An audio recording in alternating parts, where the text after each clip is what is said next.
ABŞ-nin vitse-prezidenti James David Vance'in ikitərəfli və çoxtərəfli əməkdaşlıq layihələrinin yer aldığı geniş gündəliklə bağlı Bakıya gözlənilən səfəri Azərbaycanın yaratdığı yeni reallıqları təsdiqləyir. Bu fikirlər isə Milli Məclisin plenar iclasında səsləndirilib. Millət vəkilləri Azərbaycanın Vaşinqton üçün geosiyasi əhəmiyyətinə diqqət çəkiblər. ABŞ-ın Cənubi Qafqazla yanaşı, Mərkəzi Asiya strategiyasında da Azərbaycan mərkəzi mövqedə dayanır. Xüsusilə Mərkəzi Asiyadan qiymətli metalların və faydalı qazıntıların Amerikaya tədarükündə Azərbaycanın strateji coğrafi mövqeyi və yaratdığı infrastruktur həlledici rol oynayır.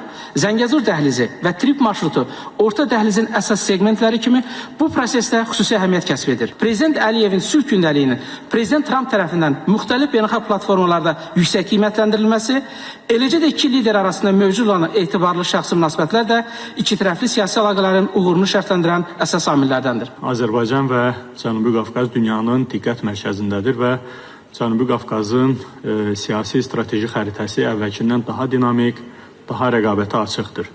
Regionumuzda baş verən proseslər artıq lokal xarakter daşımır.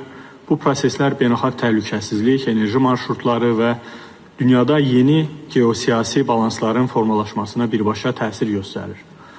Məhz bu kontekstdə ABŞ-ın vitse-prezidenti Vance'in həm Ermənistana, həm də Azərbaycana diplomatik səfərləri regionda sülh və əməkdaşlığın möhkəmlənməsinə xidmət edir və Azərbaycanla ABŞ arasında münasibətlərin daha da inkişafına şərait yaradır.